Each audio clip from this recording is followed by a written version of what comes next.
Boker Tov et Tzom on revient aujourd'hui à Mishnah Yomi en français. Alors aujourd'hui, on est sur le deuxième chapitre, Mishnah Gimel.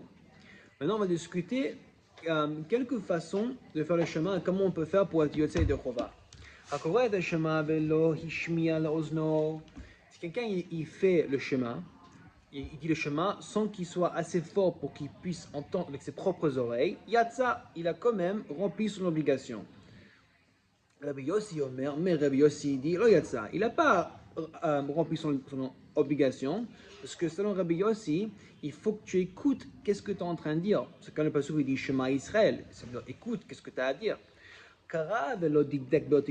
Si quelqu'un il a lu le chemin sans qu'il fasse garde,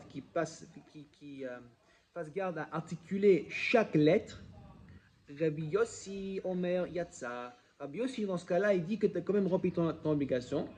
Rabbi Yehuda Omer Lo Yatsa. Mais Rabbi Yehuda, il dit non. Dans ce cas-là, tu n'as pas rempli ton obligation parce qu'il faut que tu articules tous les lettres proprement. Par exemple, souvent on voit dans le chemin, il y a des mots qui finissent avec la même lettre, ils commencent le prochain avec la même lettre. Et si on les articule pas, on dirait que ce serait une seule grand mot. Par exemple, les deux mots al, levavecha.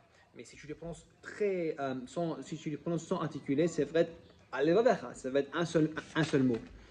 Hakore le mafreya. Si quelqu'un dit le chemin, pas dans l'ordre de l'epsukim. Par exemple, il dit après il dit Shema Israël. Lo yatsa, il n'a pas rempli son obligation.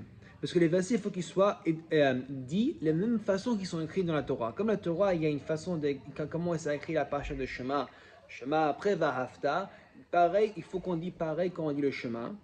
Mais ça ne veut pas dire d'ailleurs de ça. Si tu as lu, il y a les trois paragraphes. Si tu as lu par exemple le Vayam Shamoa, le deuxième paragraphe, avant le Vahafta, ou tu as lu le paragraphe de chemin de Tzitzit avant le chemin, les paragraphes parlent dans le même ordre, c'est ok. C'est pas le même truc que tu as lu les lignes même pas dans le même ordre. Parce qu'on voit qu'en fait, le troisième paragraphe de chemin, c'est dit même avant les deux premiers dans la Torah. Kara Veta, si quelqu'un il lit le chemin, il a fait une faute, il a oublié où il était, il faut qu'il retourne au endroit où il a fait la faute. Ça veut dire quoi? Qu'il faut qu'il retourne à l'endroit le plus tôt possible qu'il a pensé qu'il a fait une faute.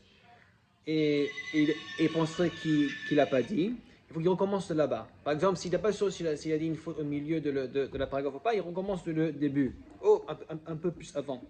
Ok. Il y a un concept que, pas seulement les mitzvot srichot kavana, mais dans le chemin eux-mêmes, il faut qu'il y ait une kavana, une concentration sur la significance de les mots sur la première verset Shema Israël, Hashem Elokeinu Hashem Echad. Maintenant, on va dire quelques exceptions à cette règle. Haumani mukurin berosh ha'ilan ou berosh ha'nidbak.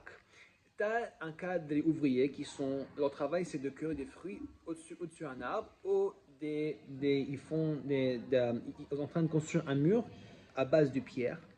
Il peut dire le chemin au-dessus l'arbre, au-dessus le mur de pierre qui sont en train de construire. Même si c'est difficile de concentrer sur la significance là-bas, parce que, comme on a peur qu'on va tomber.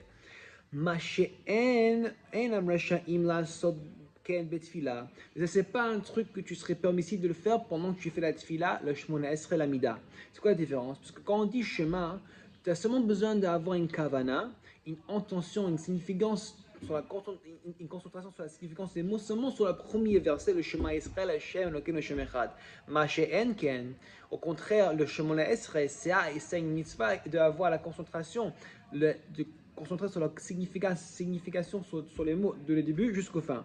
Et c'est sûr que si tu as peur de tomber, tu ne peux pas avoir une bonne concentration pendant, je sais pas, 5 minutes de faire la tefila. Mais par rapport au chemin, on peut dire que tu peux avoir une concentration pendant ces quelques secondes que tu dis le premier verset. Yom Tov et Tzom Kal à tous.